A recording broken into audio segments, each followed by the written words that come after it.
जल्दी से ले आने वाला प्रभु यीशु मसीह की अति पवित्र नाम में सब पवित्र लोगों में सलाम देता हूँ। प्रभु की बड़ी अनुग्रह है कि प्रभु ने और भी एक संगति हमें दिया। जब भी हम इकट्ठा होता है तो प्रभु को बहुत आनंद होता है। प्रभु हमेशा ये देखता है कि कोई बुद्धिमान मनुष्य है क्या जो मेरा खोज में है। प्रभु का खोज में रहने वाला या प्रभु के उपस्थिति में आने वाला प्रभु के लिए बहुत मूल्यवान व्यक्ति है, बहुत श्रेष्ठ व्यक्ति है। लेकिन जब भी हम प्रभु के उपस्थिति में आता है, कैसे आता है? सच्चा आनंद के साथ हम आप आता है। देखिए सच्चा शांति हमारे में है। देखिए कई बार कई रीति में हमारा आनंद चोरी होता है ना।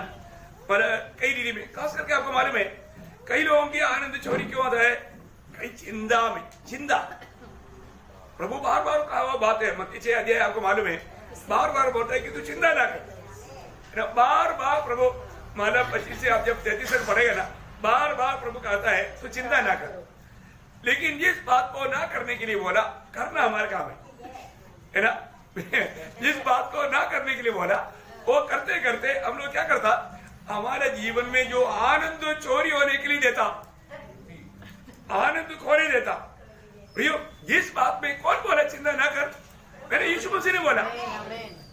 मेरे यीशु मसीह ने अगर चिंता ना कर करके बोला तो फिर मैं ऐसे बातों पर मतलब कई बार ऐसा कुछ बातों पर चिंता करता है जिससे मतलब वो लोग दुखी और निराश होता है। मतलब फालतू में उसमें कोई सच्चाई की बात भी नहीं है ना। हमारे जीवन में हमें ये बात को जानना है कि मेरे जीवन में मतलब कोई मतलब की बात नहीं तो कुछ डर, शैतान क्या करता, कुछ ना कुछ डर लाएगा। वो डर उनको सताएगा, तभी भी उनका आनंद निकल जाता है ना। कोई भी प्रकार का डर आज भी हमारे जीवन में कार्य करता है क्या? कार्य करता है तो फिर उसको प्रभु की उपस्थिति में आने के लिए और आनंद से रहने के लिए नहीं होता है ना। डर हमें ये करता है, नहीं तो कुछ ना कुछ एक के प्रति कोई कड़वाहट हमारे अंदर है तो आनंद निकल जाएगा। कोई भी प्रकार का कड़वाहट है ना। आज कई लोग मन में किसी के प्रति कड़वाहट रखता है, वो लोग भी आनंद नहीं रह पाता। इसका मतलब हमें अपने जीवन में देखना चाहिए मैं आनंद दे क्या, नहीं तो माला कुछ निराशा, मतलब कोई काम नहीं हुआ उसमें हम दुखी हो गया, वो निराशा हमारा आनंद को लूट लेता है ना। देखिए मतलब ऐसा कई बात है, मतलब कई बार कई लोग आनंद से रह नहीं पाता। प्रियो क्या हम हमेशा आनंद से रहने के लिए कोई उपाय प्रभु ने बताया क्या? बताया ना। आप हमेशा आनंद रहने के लिए प्रभु ने उपाय बताया, क्योंकि जो बात ला करके आपको सता रहा है वो बात अधिकतर आपका चिंता है। लेकिन प्रभु ने क्या बोला? पहला पत्रोस 5 अध्याय का 7 वचन सबको सुपरिचित वचन है। देखो ये सब बात कोई नया बात नहीं, मैं आपको बता रहा हूँ, पुराना बात है लेकिन याद दिला रहा हूँ है ना। पहला पत्रोस 5 अध्याय का 7 वचन।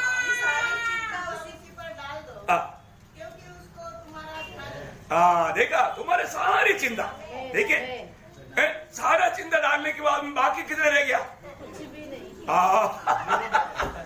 सारा चिंता डाल दिया तो फिर बाकी कितना रह गया? जीरो।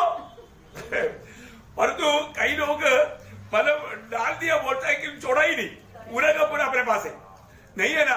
पूर्ण रूप में प्रभु के लिए छोड़ दो, कुछ भी अपने पास मत रखो है ना।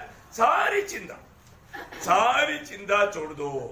देखो उसको हमारी चिंता है, प्रभु को हमारी चिंता है। प्रियो जब आपने प्रभु के हाथ में एक विषय को दे दिया तो फिर क्यों टेंशन लेने का, क्यों चिंता करने का? क्या प्रभु वो काम नहीं करेगा?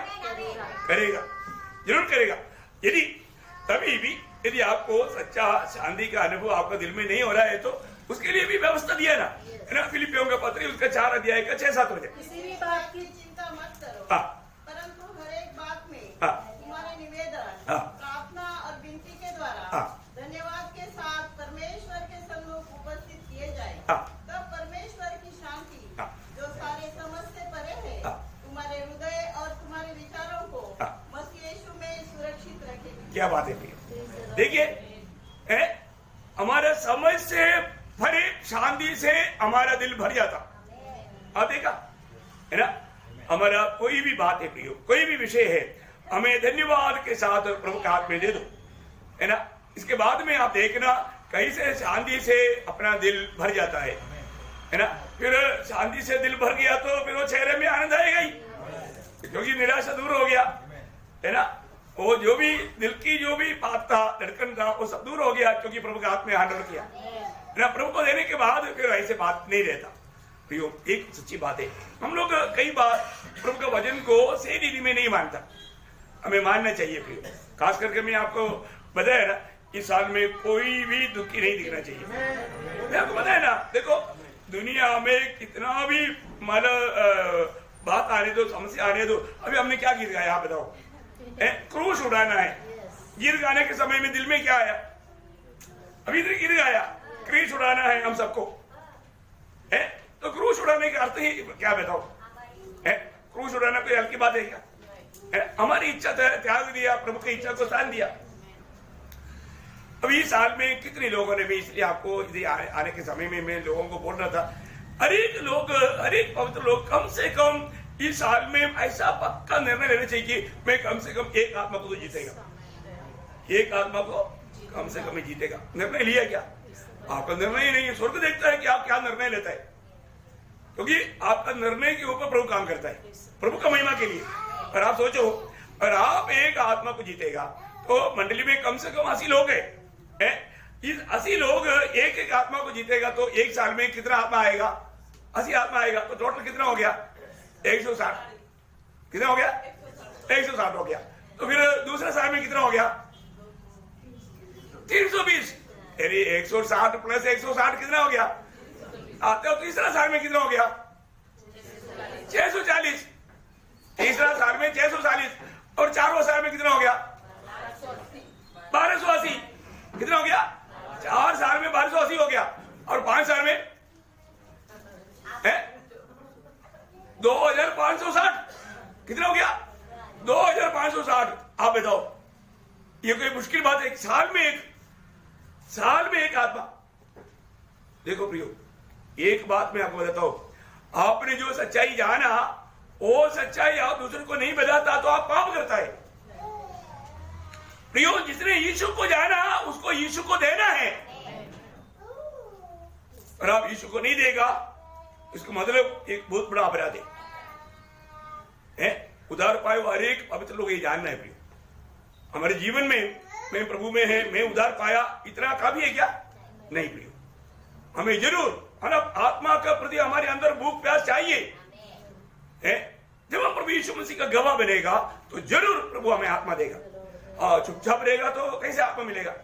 मैं सोचता हूं सिर्फ मनमाड़ में मैं 15 महीना था, 15 महीना में 89 लोग उधार पा करके बपतिस्मा लिया। 89 लोग, आप बताओ 15 महीना में, मतलब 1.25 साल। देखो सबसे बड़ी बात है, मैं आपको बताना चाहता हूं, जो व्यक्ति सच में प्रभु के लिए समर्पण हो, उसके बीच में और भी औरंगाबाद वाला में जो गया वो गिनती नहीं की, उसके बीच में और भी अन्य जगहों में गया, वहां पर भी हमारा बहुत से लोग उधार पाया। आप बताओ, बहुत बड़ी बात है। 3 दिन के लिए हैदराबाद गया था, 24 लोगों ने उधार पाया। 24 लोगों ने अपना वो प्रदोद का जो भाई और उनका परिवार और उनका बहुत से रिश्तेदार, सिर्फ 3 दिन। अब देखो, हम प्रभु का वचन बांटेगा तो हम लोगों को प्रभु ने क्या दिया? सुसमाचार दिया। सुसमाचार देना किसका काम है? इसने सुसमाचार पाया बोलेगा तो सुसमाचार पाया बोलेगा तो उनका उद्धार हो गया। इसलिए सुसमाचार स्वीकारा, उनका उद्धार हो गया।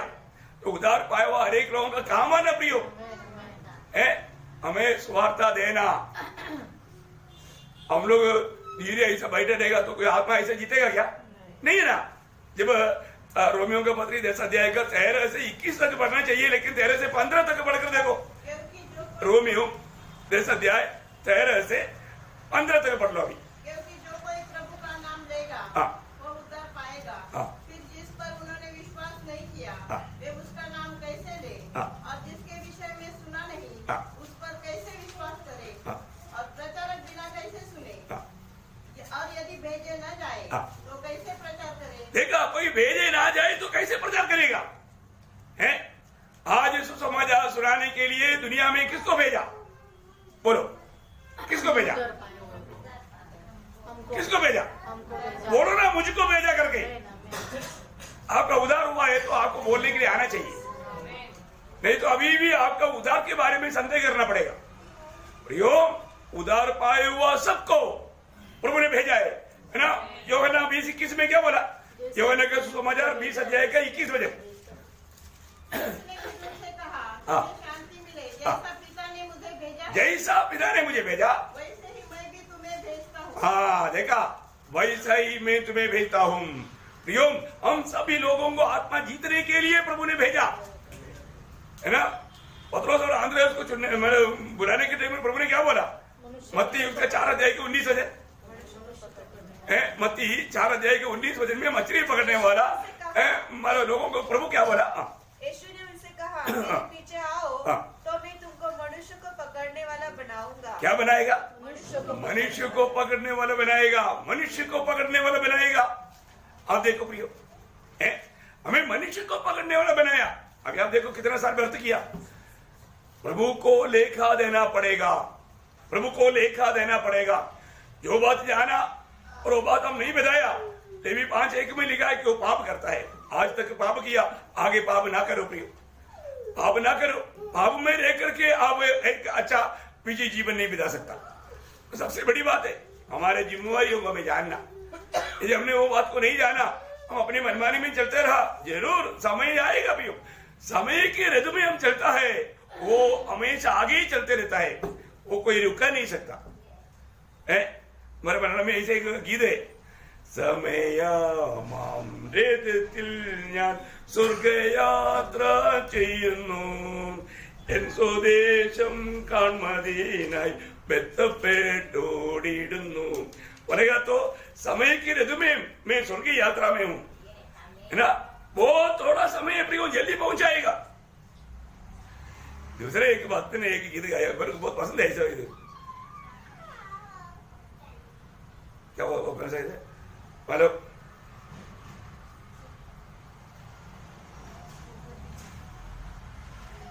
एक ही जिंदगी है और एक ही मौका है।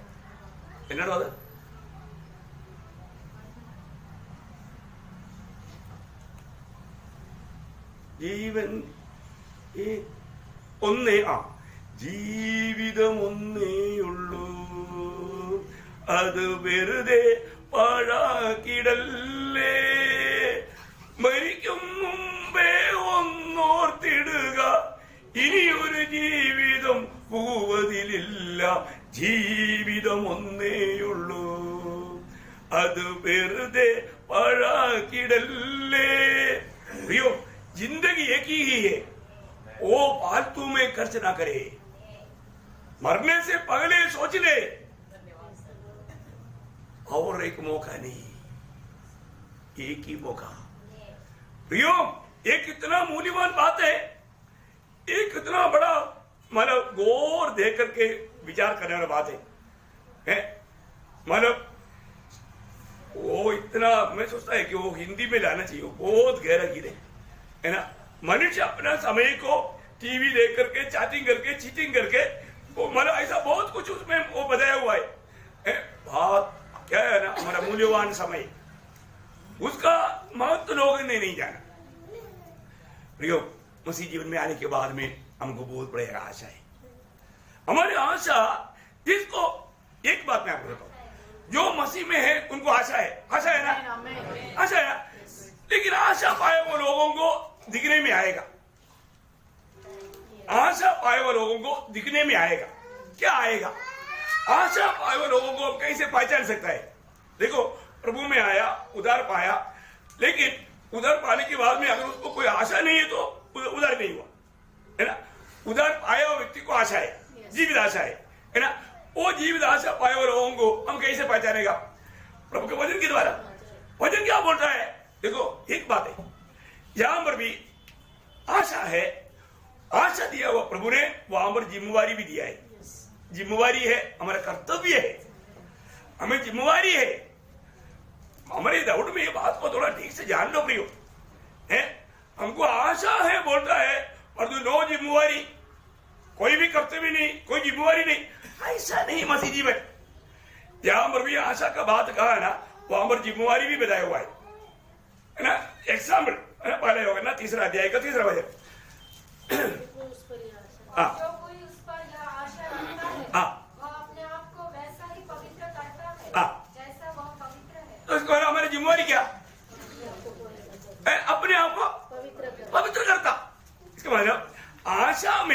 लोग अपने आप को पवित्र रखेगा। प्रियो, ये कितनी बड़ी बात है। हमारे जीवन में प्रभु ने हमको आशा दिया। प्रभु ने जरूर, कल हमने देखा था, उधार पाते ही हमको आशा दिया था। तो आशा प्रभु ने दिया। आशा पाया वो लोगों के चिन्ह है, जैसे वो पवित्र है अपने आप को पवित्र रखता है। आज पवित्र जीवन बिताने में हम कितना उलझाइए हैं, या इस वचन के अनुसार प्रभु में ये आशा रखने वाला प्रभु आएगा, जो वो आने के समय में हम रूपांतर होकर उठा ले जाएगा, जैसे वो है वैसे हम देखेगा। प्रभु के आगमन में हम उसकी जैसा बन जाएगा। ये आशा प्रभु ने हमें दिया। तो इसलिए प्रभु का वचन कहता है कि ये आशा जिसको भी मिला है वो जैसे पवित्र है वैसे अपने आप को पवित्र रखेगा। हम वो उस प्रकार का काम करता है क्या है? हमारी जिम्मेवारी है क्या? जिम्मेवारी है, हमारा कर्तव्य है। हमको ये आशा है, आशा के अनुसार हमें एक पवित्र जीवन बिताना हमारी जिम्मेवारी है। और हम नहीं करता तो है, इसके मतलब उस व्यक्ति को आशा है करके बोल नहीं सकता है ना। उसी प्रकार जब हम पहला थिस्सलुनीकियों 4 अध्याय उसका 13 से 18 तक का वचन पढ़ने के टाइम पर, मतलब उसका 13 वचन और 18 वचन पढ़ो, क्योंकि पूरा पढ़ने के लिए टाइम नहीं। हे भाइयों, हम नहीं चाहते कि तुम उनके विषय में जो सोते हैं अज्ञानी रहो। ऐसा न हो कि तुम दूसरों के समान शोक करो जिन्हें आशा नहीं। हाँ, देखिए, तुम्हें आशा मिला है, तुम्हें आशा मिला है, तुम दूसरे के समान नहीं, तुम्हारा उधार हुआ है, तुझे आशा मिला है, प्रभु ने तुझे आशा दिया है। ऐसे लोग क्या करना चाहिए? वो लोग एक दूसरे को, उसका कर्तव्य क्या है, उसका 18 वचन, इस प्रकार इन बातों से एक दूसरे को शांति दिया करो। हाँ, देखा, हमारा कर्तव्य क्या? एक दूसरे को शांति दिया करो। जिसको शांति नहीं, जो टेंशन में है, जो बोझ में है, उनको क्या करना? शांति दिया करो। ये किसका काम है? आपस का काम है, हमारा जिम्मेवारी है, हमारा कर्तव्य है। प्रियो, हम वो कर्तव्य नहीं निभाता और हम बोलते हैं हमको आशा है। प्रियो, वो आशा मुर्दा आशा है, उसमें काम होना चाहिए। जैसा विश्वास काम देखते हैं तो मुर्दा है, उसी प्रकार आशा में हमारा कर्तव्य नहीं है, हम अपनी जिम्मेवारी नहीं निभाता तो वो मुर्दा है। वो सच्चा आशा नहीं, जीवित आशा नहीं उसको कह सकता है ना। प्रभु ने बोला कि जब यूहन्ना के सुसमाचार उसका 14 अध्याय का 3रा वचन, यूहन्ना 14 अध्याय का एग्जाम्पल मैं आपको बोल रहा हूँ। और यदि मैं जाकर तुम्हारे लिए जगह तैयार करूं, तो फिर आकर तुम्हें अपने यहाँ ले जाऊंगा, कि जहाँ मैं रहूं वहाँ तुम भी रहो। हाँ, देखिए, प्रभु ने हमको ये जीवित आशा दिया, महाराज जहाँ पर मैं हूँ वहां पर तुम भी रहेगा। लेकिन तुम्हारा कर्तव्य क्या है? उसका पहला वचन, तुम्हारा मन व्याकुल न हो। हाँ, तुम्हारा मन व्याकुल नहीं होना, मतलब तू दुखी नहीं रहना। देखा, हमारा कर्तव्य क्या है? इसी कारण दुनिया हमें दुख देगा तो भी हम दुखी नहीं रहना। दुख रहने से हमारा ताकत पूरा निकल जाता, दुखी नहीं रहना, हमें उस आशा में आगे बढ़ना पड़ेगा और हमारे जीवन में। इसलिए ना, हर एक बात तो हम जहाँ प्रभु ने जो आशा का बात दिया वहां पर हमारी जिम्मेवारी दिया, वो जिम्मेवारी निभाएगा तो आप कभी भी ऐसा बन नहीं सकता, आप कभी भी दुखी रह करके हर नहीं सकता है ना। उससे भी बहुत एक गहरा बात मैं आपको बताता हूँ। दूसरे पत्रोस उसका 3रा अध्याय उसका 10 से 12 तक वचन, दूसरा पत्रोस उसका 3रा अध्याय का 10 से 12 तक 14 तक वचन, 14 तक का। परंतु प्रभु का दिन चोर के समान आ जाएगा। उस दिन आकाश बड़ी हड़हड़ाहट के शब्द से जाता रहेगा और तत्व बहुत ही तप्त होकर पिघल जाएंगे और पृथ्वी और उस पर के काम जल जाएंगे। जबकि ये सब वस्तुएं इसी रीति से पिघलने वाली है, तो तुम्हें पवित्र चाल चलन और भक्ति में कैसे मनुष्य होना चाहिए और परमेश्वर के उस दिन की बात किस रीति से जोड़ना चाहिए और उसके जल आने के लिए कैसा यत्न करना चाहिए, जिसके कारण आकाश आग से पिघल जाएंगे और आकाश के गल बहुत ही तप्त होकर गल जाएंगे। पर उसकी प्रतिज्ञा के अनुसार हम एक नए आकाश और नई पृथ्वी की आस देखते हैं जिसमें धार्मिकता वास करेगी। देखिए प्रियो, यहाँ पर इस शब्दों के अंदर ये 10 से 14 तक के वचन में 3 बार बोला है कैसे बाहर जो है ना, बाहर जो है ना कैसा है ना, हमें कैसे बाहर जो है ना, उसका 12 वचन पढ़ना।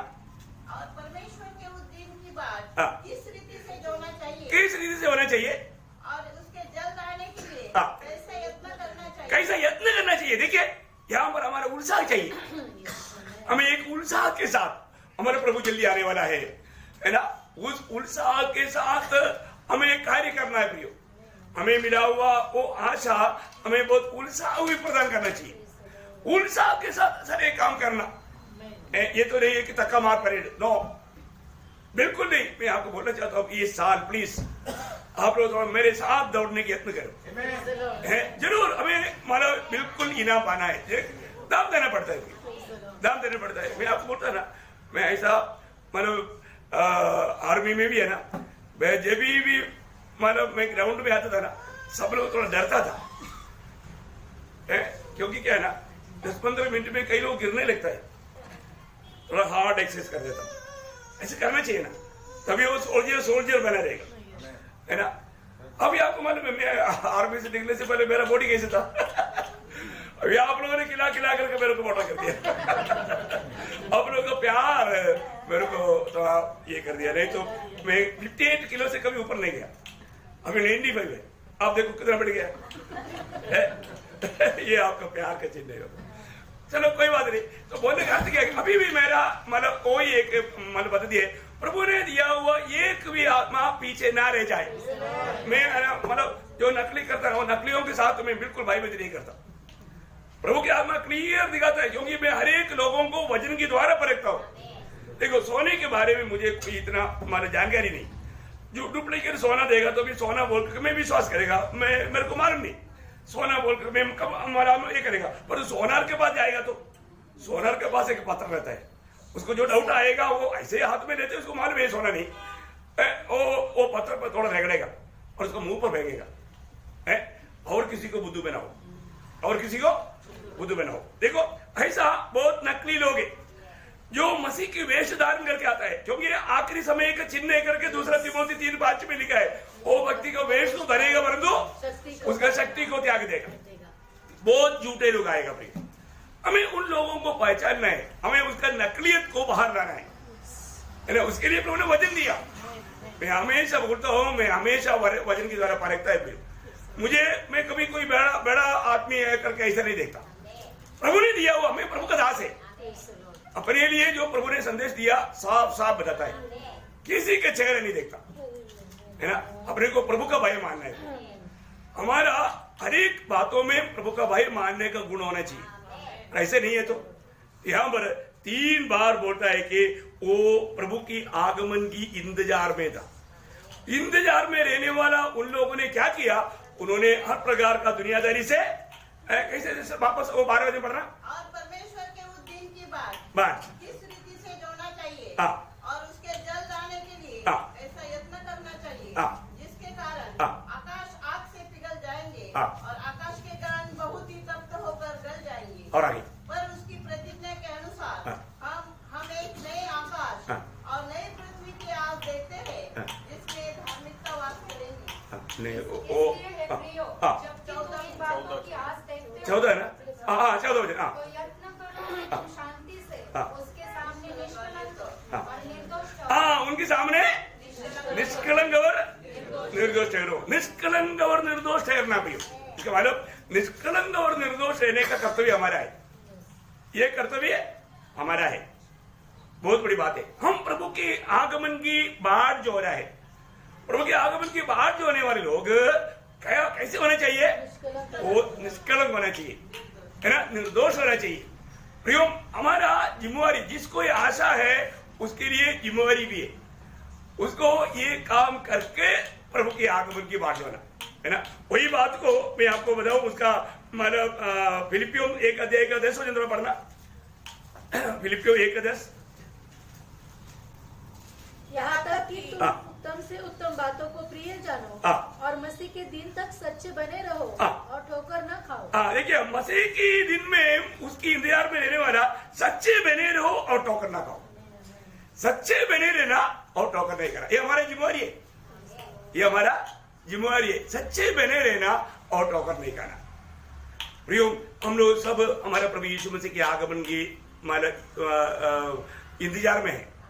हमारा यीशु मसीह आएगा, उस समय में जो भी उसमें ये आशा लेकर के, जब प्रेरित पौलुस अपने जीवन में अपना मुकुट पाने के बारे में कहने के लिए उसके आखिरी में ऐसे शब्द 2 तिमोथी 4:8 में बोलता है, सिर्फ मेरे लिए नहीं, भविष्य में मेरे लिए धर्म का वो मुकुट रखा हुआ है, और आगे जिसे प्रभु जो धर्मी और न्यायी है मुझे उस दिन देगा, और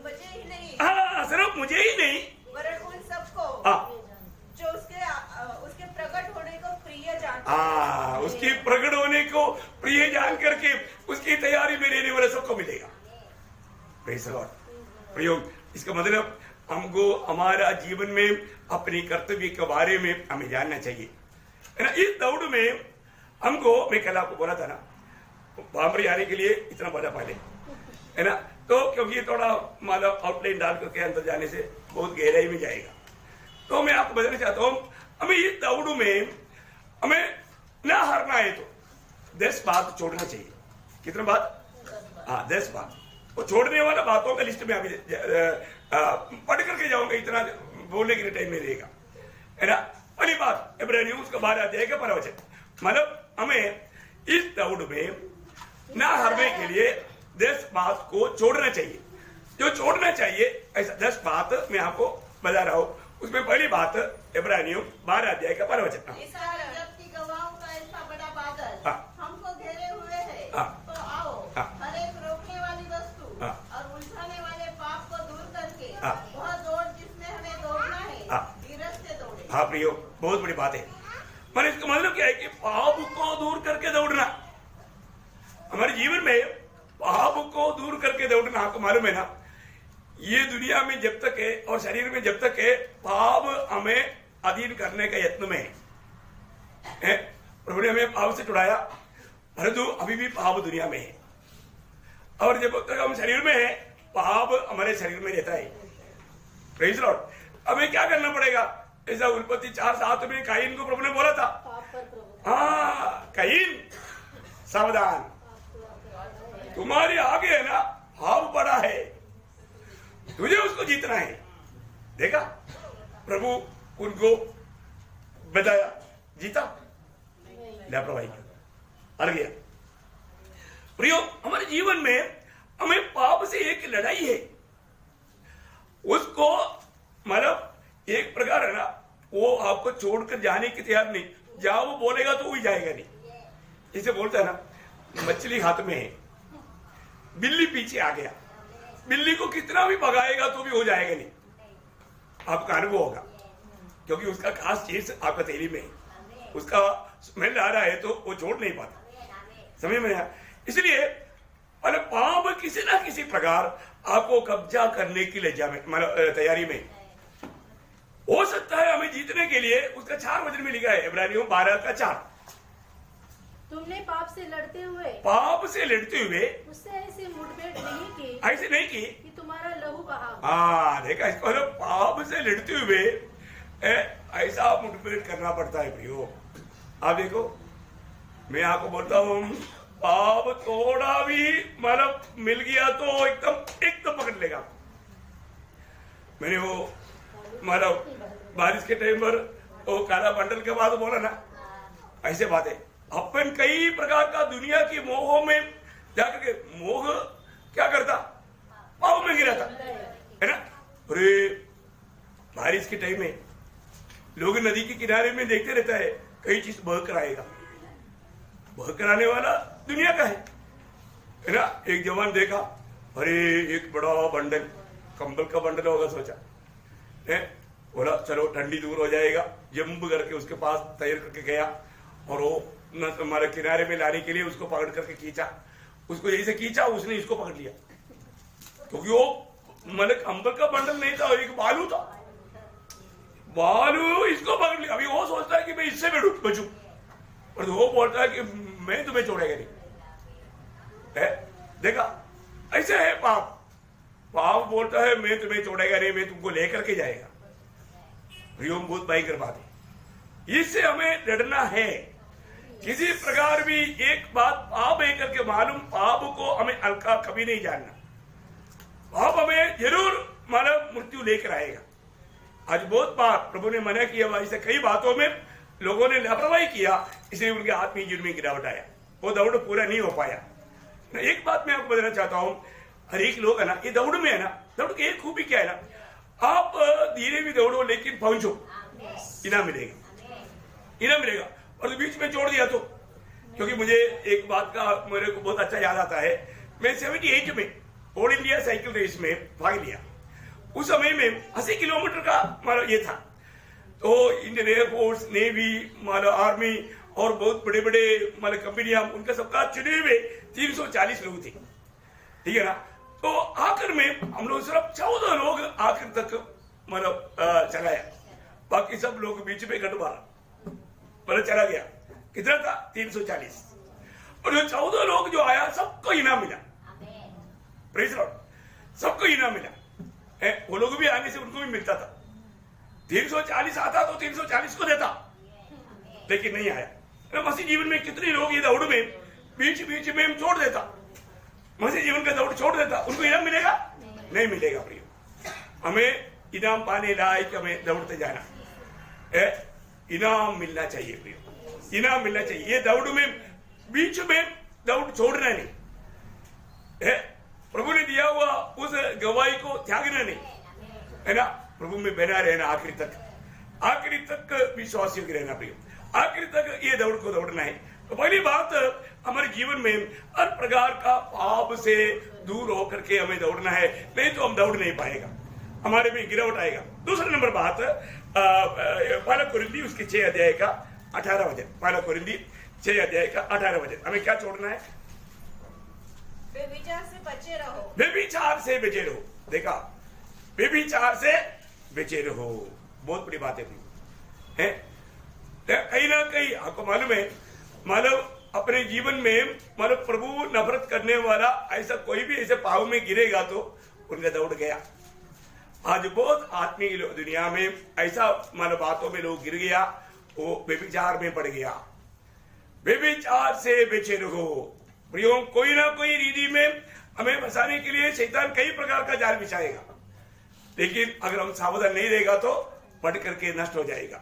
व्यभिचार से बचे रहो। दूसरा तिमोथी 2 अध्याय के 22 वचन,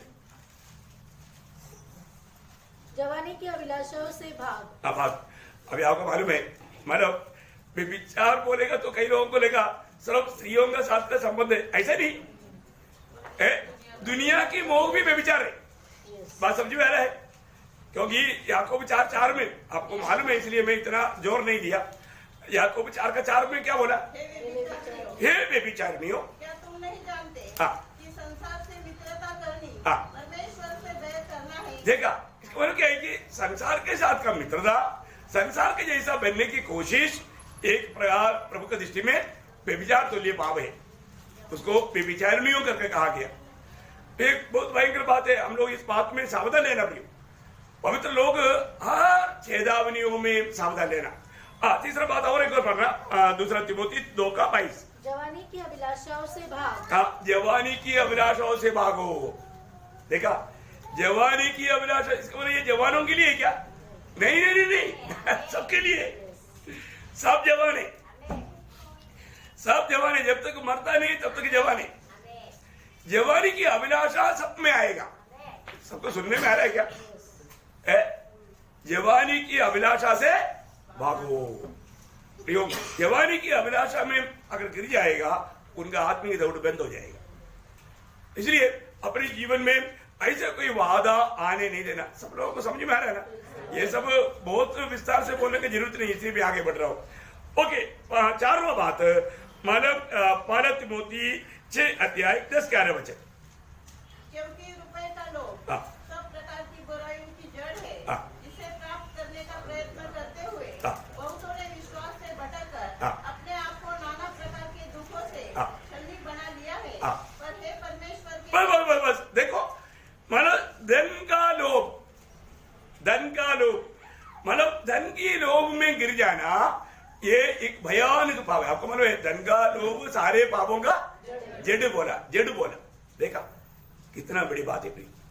ये दुनिया की धन के पीछे कितने लोगों ने अपने आत्मिक जीवन को बर्बाद किया है ना, दुनिया की धन पाने के लिए, दुनिया की बातों के लिए ना। पहला मतलब मसीह मंडली में सबसे पहला डेथ जो हुआ, किसके पीछे हुआ? धन की लालच में, है ना। उन्होंने धन को, अभी उनका ही था, झूठ नहीं बोलना था, लेकिन लालच में गिराया। तो सबसे बड़ी बात है धन की लालच, है ना। धन की लालच एक प्रकार धन की लालच ही था, देमास और उसको छोड़कर जाने के कारण धन की लालच था। दुनिया उनको अच्छा लगा, दुनिया का रीति उनको अच्छा लगा, इसलिए दूसरा तिमोथी 4:10 में बोलता है संसार को उन्होंने पिए जाना। देखा, इसका ये दुनिया की खुशी, दुनिया की आनंद उसको प्रिय लगा। ये दुनिया से कभी प्यार नहीं करना प्रिय, दुनिया की बातों में कभी प्यार नहीं करना। अगर ऐसा होगा ना, कई लोगों को दुनिया में जो भी दिखता है वो सब अपनाने के चक्कर रहता है भैया, वो बहुत आपको धोखा देगा, आपका आत्मीय जीवन में गिरावट लाएगा, है ना। संसार की बात, संसार और उसकी इच्छाएं अभिलाषाएं मिट जाएगा। मतलब पहला योजना 2 का 15 वजन है, सब आपको मालूम। मैं आपको हर एक वजन इसलिए नहीं पढ़ाता क्योंकि आप लोग इतना एकदम नर्सरी स्कूल के बच्चा नहीं, आप लोगों को सब बात मालूम। लेकिन एक बात मैं आपको बताना चाहता हूँ, एक एक वजन कितना सुंदर है ना। ये वजन में हमें बना रहना पड़ेगा। हमको इस मसीह जीवन की दौड़ में बाधा लाने वाली बात है, हमें विजय नहीं होने वाला बात है ये सब, इसे हमें छोड़ना है, उस बात को छोड़ना है। और 5वीं बात, पहला कुरिन्दी 10 अध्याय का 14 वचन, पहला कुरिन्दी उसका 10 अध्याय का 14 वचन।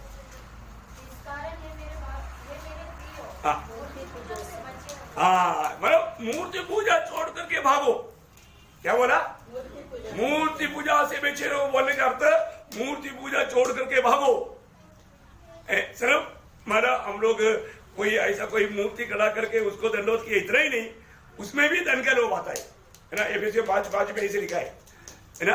एफएससी 5:5 में क्या लिखा?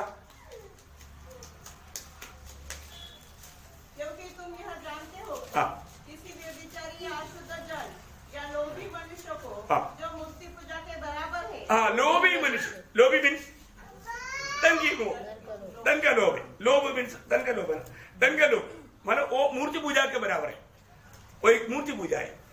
प्रियो, कितने लोग कैसे भी किसी रीति में भी धन कमाने के पीछे प्रभु को छोड़ देता, इसलिए प्रभु के लिए उनको समय नहीं, धन उनके लिए सब कुछ है। इसका मानो क्या है कि यीशु मसीह ने जो बताया सेवा, लोग ये कि प्रभु का सेवा नहीं तो धन का सेवा, दो स्वामी है। सीधा वो शैतान का भक्ति ऐसा नहीं। जब आपको मालूम मत्ती 6:24 में लिखा है, एक जन 2 स्वामी की सेवा नहीं कर सकता है, वो एक से बैर करेगा। इसका मतलब क्या है कि अगर हम अभी भी प्रभु के लिए समय नहीं बोलने का अर्थ हमारे समय किसके लिए देता? धन के लिए देता, बाकी किस बात के लिए? वो कितना डेंजर बात है ना। प्रभु की आलोचना कितना श्रेष्ठ है। मैं आपको बताना चाहता हूँ, आज भी बहुत लोग जिनमें प्रभु का कार्य क्यों नहीं होता, इन वचनों में वो सावधान नहीं रहता, वो सही प्रकार क्यों नहीं जोड़ पाता। सच्ची बात है, ये लोग ये वचन पर ध्यान नहीं देता। ओके, 6वीं बात, रोमियो उसका 13 अध्याय का 12 वचन। रोमियो 13 का 12। रात बहुत बीत गई है हाँ, और दिन निकलने पर है, हाँ, इसलिए हम अंधकार के कामों को त्याग कर अंधकार की कामों को त्यागना। क्या करना? अंधकार की कामों को त्यागना। आपको मालूम है उसका अंधकार का कब तो आगे भी पड़िएगा। त्याग कर ज्योति के हथियार बांध दे। जैसा दिन को शोभा देता है वैसा ही हम सीधी चाल चले, न कि लीला। मतलब सीधा चाल जो नहीं होता वो सब अंधकार का काम है। यहाँ पर बोला है, या ना लीला क्रीड़ा और न पियकड़पन में, न व्यभिचार और लुचपन में, और न झगड़े और डाह में। हाँ, देखो ये सब अंधकार का काम है, बोलते हैं अंधकार का काम। प्रियो, प्रभु ने हमें अद्भुत ज्योति में लाया। आज हमें ज्योति की संतान बन करके जीना है और ज्योति का फल देना है ना। इसलिए हम लोग कोई भी अंधकार का कामों में ना जाए। आपको मालूम है, चोरी करता है तो चोरी करता है तो कब करता? रात को चुनता है। अधिकतर जो भी गलत काम होता है वो रात को करता है ना। तो हम लोग दिन के हैं, हम लोग दिन की है, हम ज्योति में है ना। हमारे जीवन में प्रभु ऐसा कोई भी बात देखना नहीं चाहता।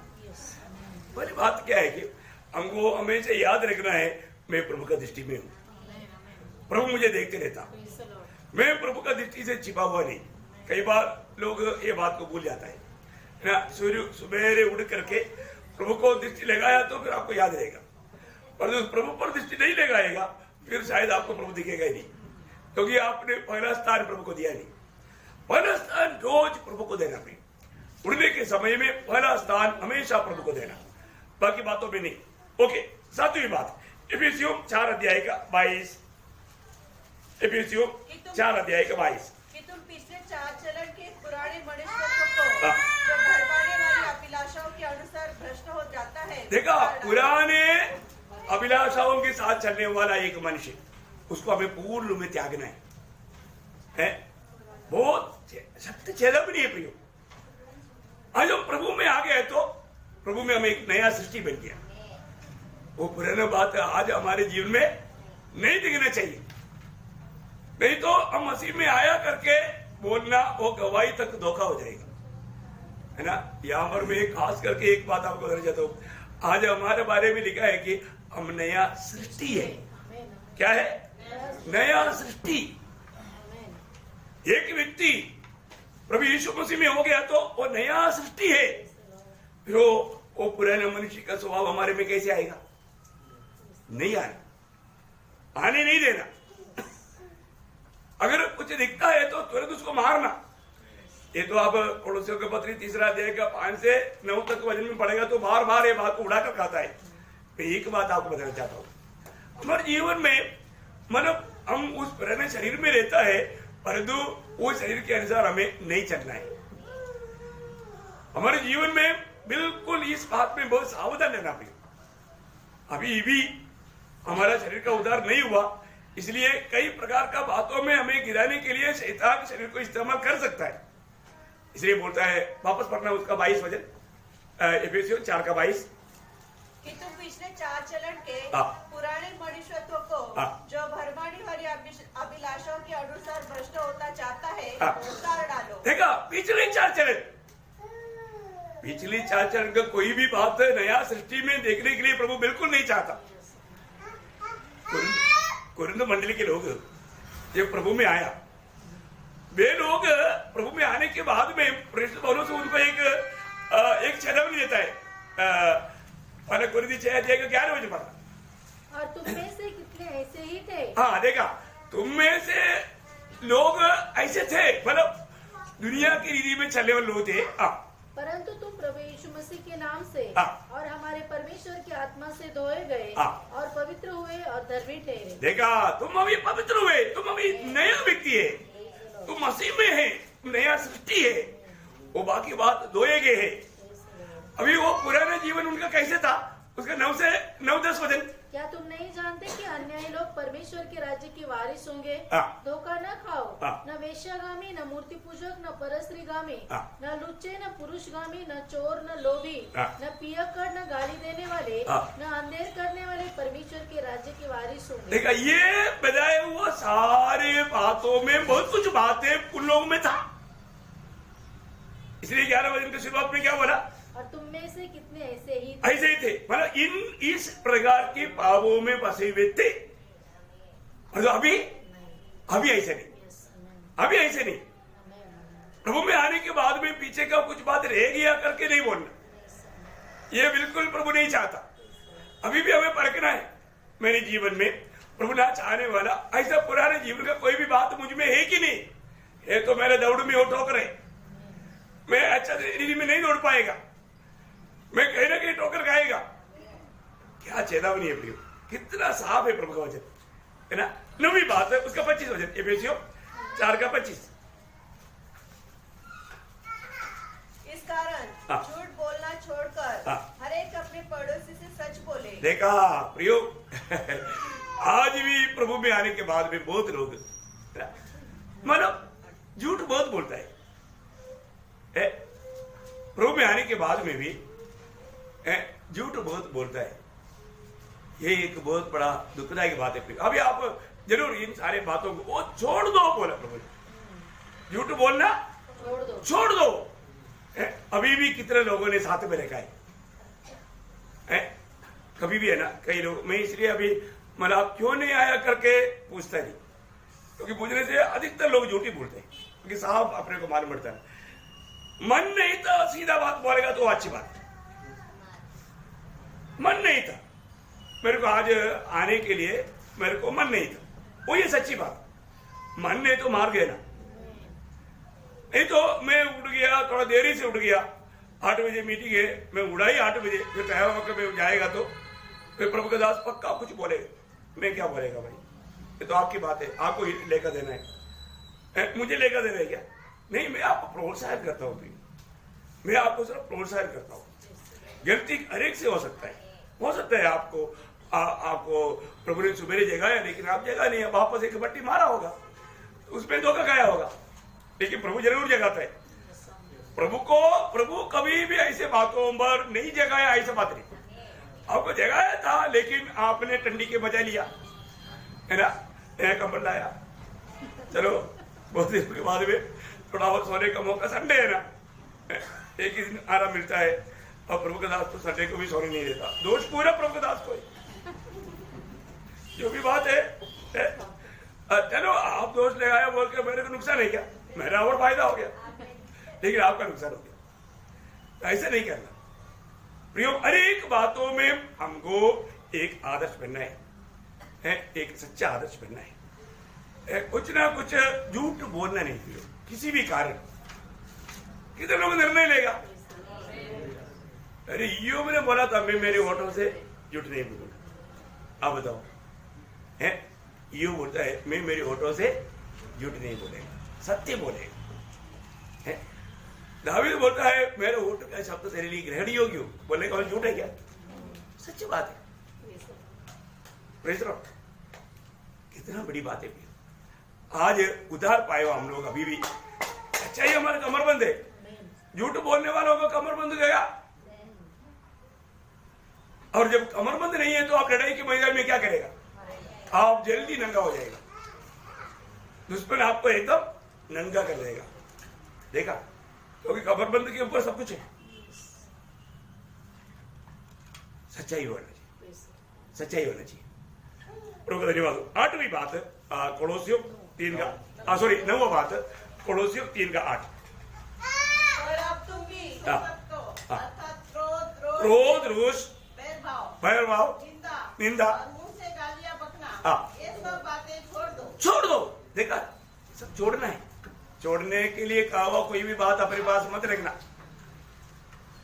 और रखेगा तो आपको ये दौड़ में आप बहुत मानो ये बाहर के कारण आप थक जाएगा, जल्दी आप दौड़ पूरा नहीं कर पाएगा, है ना। आज भी कितने लोग हैं छोटी छोटी बातों में जल्दी गुस्सा करता, जल्दी झगड़ा करता है। ऐसा करना हमारे लिए, हमारे दौड़ में अच्छा बात है नहीं प्रिय। देखो, इसमें हमें बहुत सावधान रहना। जो बात प्रभु ने छोड़ने के लिए बोला, उसमें एक भी बात हमारे में रहेगा, हमारे दौड़ में हम लोग हारने का खतरा है। मतलब जिस बात को प्रभु ने मना किया और वो बात हमारे में रहेगा तो वही कारण हमारा नाश हो सकता है, हमारा हार हो सकता है। बहुत भयंकर बात। और 10वीं बात भी जल्दी पढ़ाता हूँ, पहले पत्रोस 2 अध्याय उसका 1 वचन। इसलिए सब प्रकार का बैर भाव और छल और कपट और डाह और निंदा को दूर करके, देखा, ये सबको दूर करना पियो। अभी मैं आपको कई बार कई रीति में इस शब्द को लेकर बोला, हमारा आत्मिक जीवन को कमजोर करने वाला 5 भयंकर कीड़ा है, 5 भयंकर कीड़ा है। इसको मार दो, इसको निकाल कर फेंक दो। देखा, आज भी बहुत लोग जो वजन आने के समय में वो वजन उनका जीवन में काम क्यों नहीं करता, एक कीड़ा अंदर है। जब तक ये कीड़ा रहेगा, कई बार मैं बोल रहा, कई बच्चे लोग इतना अच्छा खाना खिलाता है लेकिन वो ऐसा लगता है कि वो कुछ खाता ही नहीं, खाता बहुत है, त्रिबल खाता है, डबल ट्रिपल खाता है, लेकिन फिर भी कमजोर रहता। क्यों? अंदर कीड़ा है। डॉक्टर के पास जाने के टाइम डॉक्टर बोलते हैं पहले जाना समय इसका कीड़ा इतना बढ़ गया है, फिर भी दवाई देता है, फिर पोस्ट ऑफिस में जाता है, कितना निकला 5 बड़ा कीड़ा। समझ में आया ना प्रियो? समय पर वो काम करना है प्रभु का वजन में जो, इसलिए ये जो पाने वाला वजन बराबर लोगों में काम नहीं करता। इसलिए ये 10 बात मैं थोड़ा स्पीड में बोला, आपने लिखा होगा, ध्यान करना। ये 10 बात हमें छोड़ करके हमें इनाम पाना है उसका 1-2 वजन, क्योंकि 2 मिनट बाकी है ना। ओके, तो फिलिपियों के पत्र 3 अध्याय है अभी हमने दौड़ का 5वां पॉइंट पार किया, 6वां पॉइंट पे आया। 7 पॉइंट है, 6वां पॉइंट है, मतलब हमें लक्ष्य लगा कर दौड़ना। क्या करना? लक्ष्य लगा, कैसे भी मत दौड़ना प्रियो, लक्ष्य लगा करके दौड़ना। क्या हमारे लक्ष्य है? हमारे पौलुस क्या बोलता? फिलिप्पियों 3:12-14, ये मतलब नहीं कि मैं पाँच बार चुका हूँ या सिद्ध हो चुका हूँ, पर उस पदार्थों को पकड़ने के लिए दौड़ा चला जाता हूँ जिसके लिए मसीह यीशु ने मुझे पकड़ा था। हे भाइयों, मेरी यह भावना नहीं कि मैं पकड़ चुका हूँ, परंतु केवल यह एक काम करता हूँ कि जो बातें पीछे रह गई है उसको भूलकर आगे की बातों की ओर बढ़ता हुआ निशाने की ओर, निशाने की ओर दौड़ा चला जाता हूँ। देखा, मेरा निशाना है, मैं वो निशाने की ओर दौड़ा चला जाता हूँ, ताकि वह इनाम पाओ। प्रियो, हमारे जीवन में जिसके लिए प्रभु ने परमेश्वर ने मुझे ऊपर बुलाया, बुलाया। तो बहुत बड़ी बात है। इसका मतलब क्या है कि पौलुस का जीवन का ये दौड़ में पूरा वो निशाने की ओर था, एकदम है, पूर्ण रूप में निशाने की ओर। बाकी कोई भी बात पर उनका ध्यान जाता नहीं, उनका दौड़ में एक निशाना लगाया हुआ है। मुझे हमेशा मतलब प्रभु को प्रसन्न करके, प्रभु को जीत करके, प्रभु को पाते हुए, प्रभु में रहते हुए, प्रभु का उस हर एक अनुभव में मुझे आगे बढ़ना। क्या अनोखा मतलब बुलाट है, मतलब दौड़े पे है ना। हमें उस लक्ष्य से कैसे भी इधर उधर करने के लिए शैतान दुनिया के सारे जोर लेगा, लेकिन हमारा जीवन में ऐसे लक्ष्य है क्या? हम लक्ष्य की ओर जा रहे हैं क्या? आज हमें अपनी जीवन की दौड़ को देख करके हम क्या गवाही देंगे? मेरे आज तक के जीवन की दौड़ कैसे रहा? कभी बरका? मेरा एक एक दिन का दौड़ मैं बराबर प्रभु का बुलाट की योग्य दौड़ में दौड़ता हूं। मैं उस रीति में, मैं उस निशाने की ओर बढ़ रहा हूं। ये बात का निर्णय है क्या?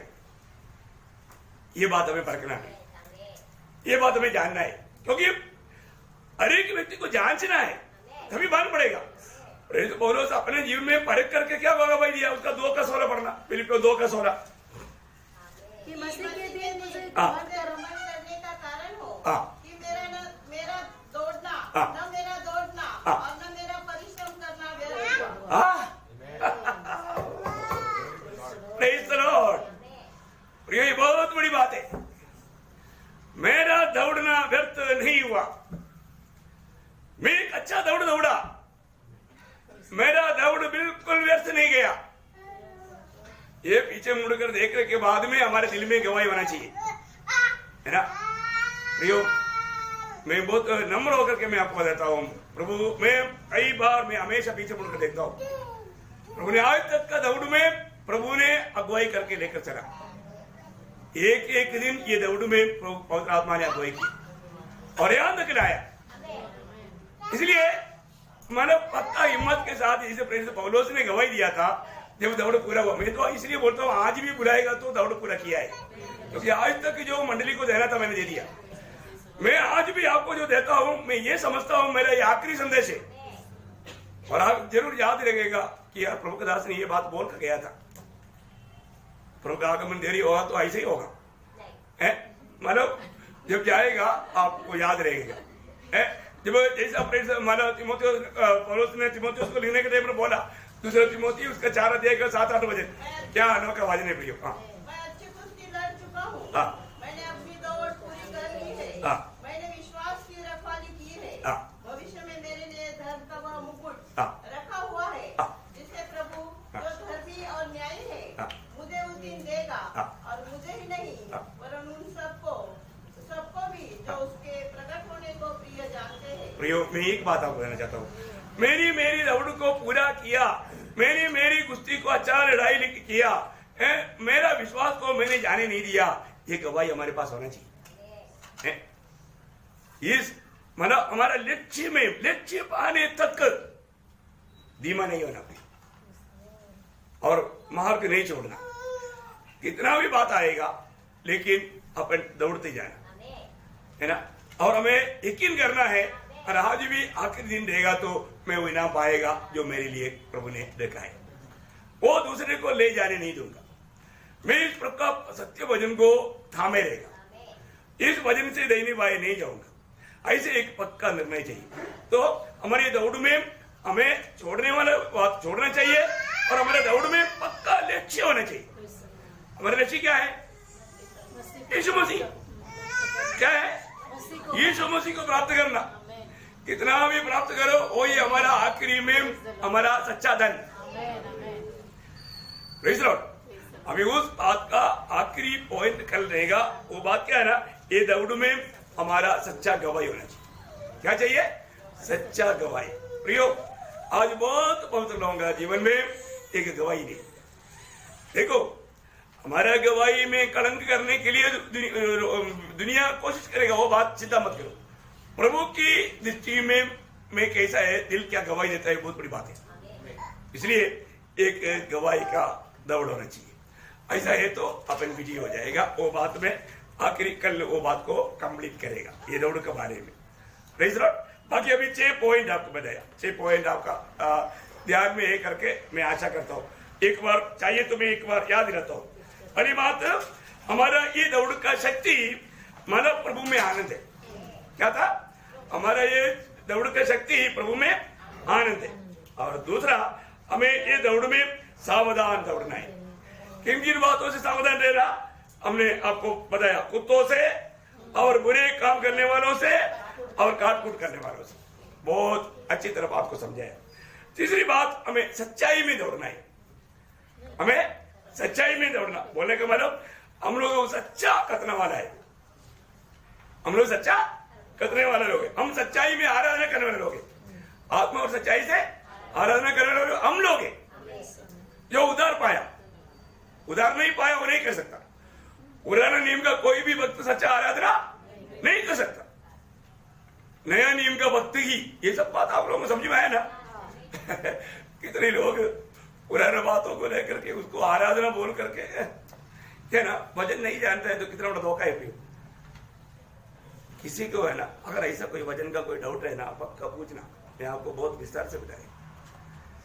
लोग कितनी प्रकार धोखा खा रहे हैं, उनको ये सच्चाई का ज्ञान नहीं। सच्चाई तो वहां है, हमें जानना चाहिए। ओके, चौथी बात, हमें स्वर्गीय बातों को या आनंदता की बातों को प्राप्त करने लायक दौड़ना। हमारा ये दौड़ का लक्ष्य क्या होना चाहिए? स्वर्गीय बात या आनंदता का बात। पांचवी बात, जो छोड़कर भागना। और छठवीं बात, लक्ष्य लगाकर भागना। और सातवीं आखिरी बात, गवाही के साथ दौड़ना। आखिरी तक गवाही रहना चाहिए हमारा गवाही में, क्योंकि उस पर हमारा विजय है। शैतान के ऊपर विजय पाने वाले लोग कौन है? उनका गवाही के कारण। मतलब प्रकाश वाक्य 12:11 आपको याद है।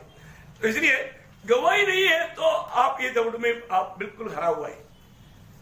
आप विरोधी के ऊपर विजय नहीं पा सकते और ये दौड़ में आपको इनाम नहीं मिलेगा। विस्तार से कल बहुत गंभीर क्लास रहेगा कल का।